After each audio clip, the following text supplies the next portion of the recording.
Bonjour et bienvenue à notre balado. Je m'appelle Sylvie Bélanger et je suis votre animatrice. Récemment, le monde entier a souligné la Journée mondiale de la propriété intellectuelle, célébrée chaque année le 26 avril. Cette année, l'Organisation mondiale de l'API a mis à l'honneur le thème La propriété intellectuelle et la musique au rythme de l'API. Cet événement nous a inspirés à explorer plus en profondeur un sujet important, soit la protection du droit d'auteur dans l'industrie musicale. Afin de poursuivre cette réflexion, nous avons le plaisir d'accueillir Daniela Bassan, associée et agente de marque de commerce chez Stewart McKelvey. Elle se joint à nous aujourd'hui pour discuter des défis liés au non-respect du droit d'auteur dans le monde de la musique. Bonjour Daniela, merci d'avoir accepté notre invitation. D'abord, pouvez-vous nous parler de qui vous êtes et de ce que vous faites en tant qu'avocate spécialisée en propriété intellectuelle? Bonjour, merci pour l'invitation. Je suis avocate basée à Halifax, en Nouvelle-Écosse. Je pratique dans le domaine de la PI depuis plus de 20 ans. Dans ce domaine, je réalise 3 activités principales.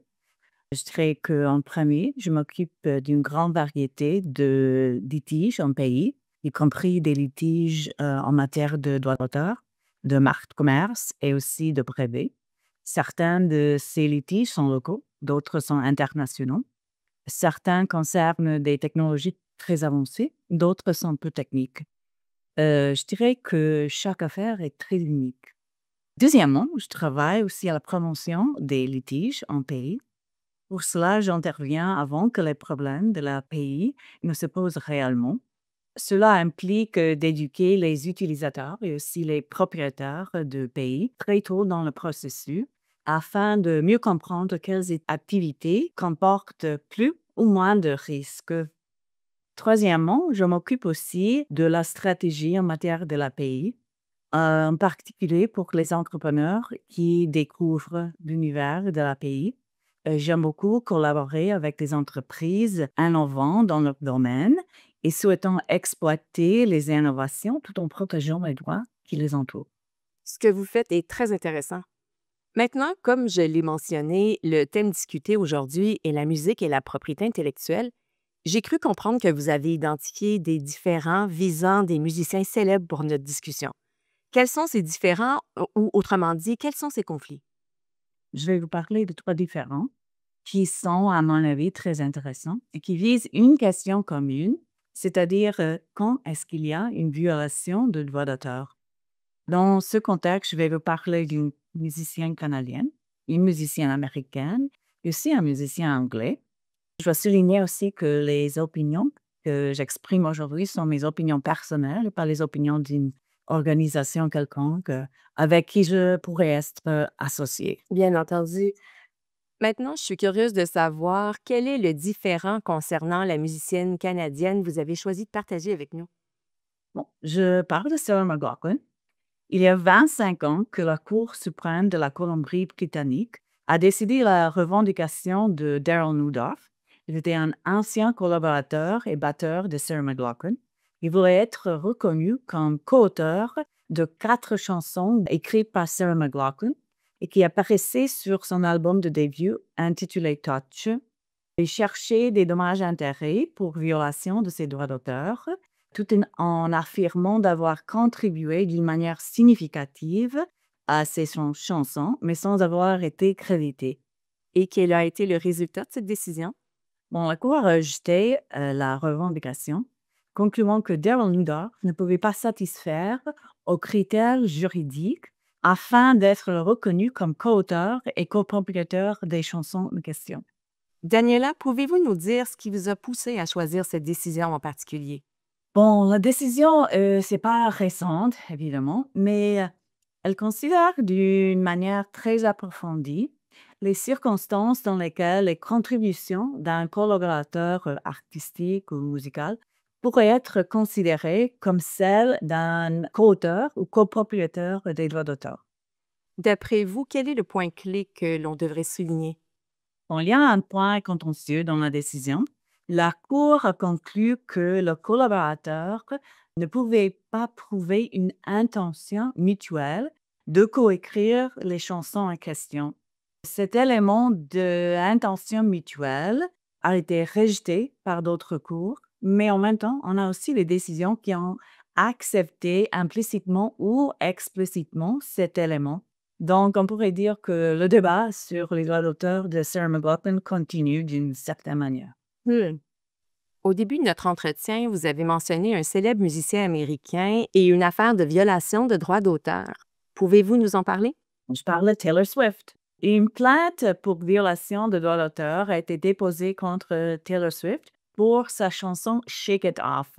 Les auteurs-compositeurs Sean Hall et Nathan Butler ont affirmé que Taylor Swift avait copié les paroles de leur chanson de 2001 intitulée Players Gone Play, enregistrée par un groupe appelé 3LW. Les demandeurs ont prétendu que les expressions Players Gonna Play et Haters Gonna Hate dans la chanson de Taylor Swift violaient le droit d'auteur. Et comment l'affaire s'est déroulée dans ce cas-ci? L'équipe juridique de Taylor Swift a tenté de faire rejeter la revendication dès le début et d'une manière sommaire, mais cette tentative n'a pas réussi et l'affaire a été ordonnée de passer en jugement. Mais à la fin, la question a été résolue et les parties ont abandonné la cause en 2022.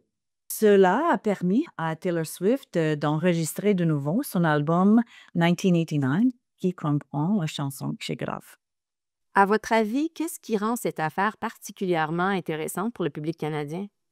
Je dirais que la décision de la Cour de district des États-Unis est très intéressante en raison de son recours aux preuves des experts.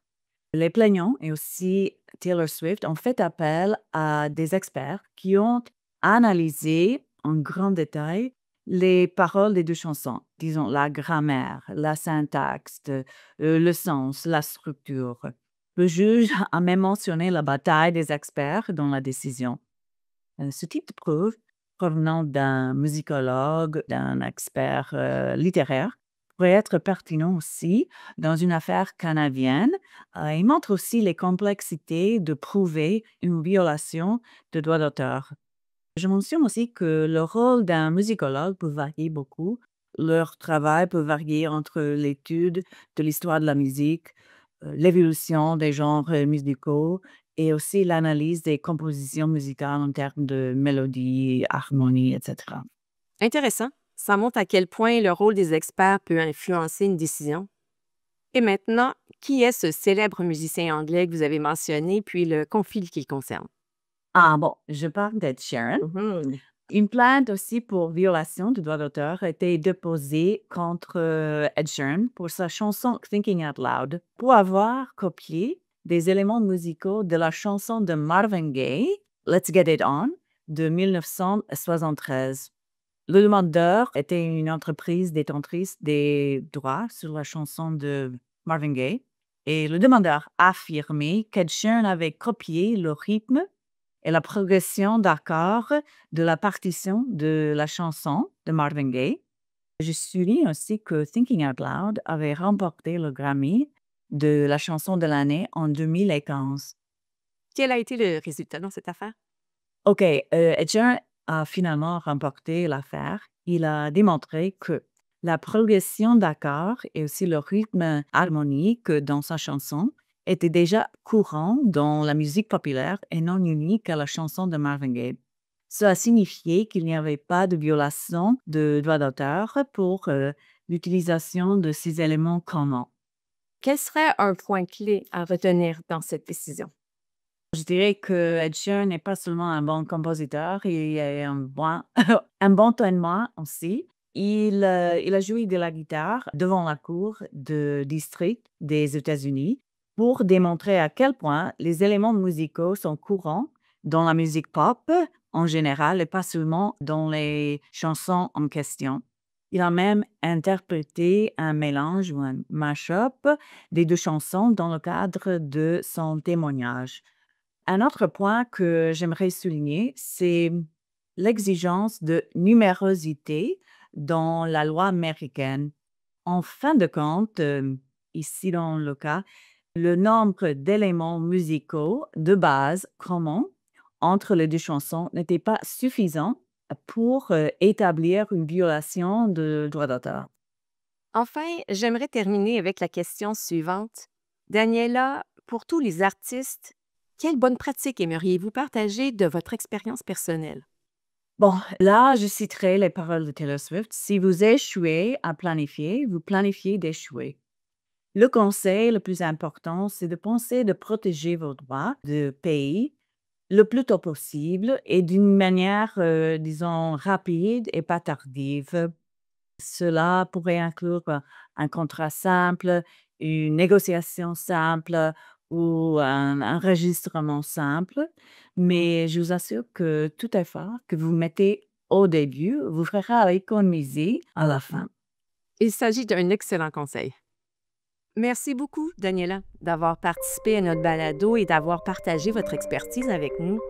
En écho à la Journée mondiale de la propriété intellectuelle, nous avons eu l'occasion de réfléchir à l'importance de la protection des créations artistiques et musicales. Merci encore de nous avoir apporté votre expertise et vos perspectives précieuses sur ces enjeux cruciaux. Cette discussion nous rappelle que la propriété intellectuelle joue un rôle fondamental pour encourager l'innovation et la créativité, non seulement dans l'industrie musicale, mais aussi dans de nombreux autres secteurs. Merci à tous pour votre écoute et à bientôt.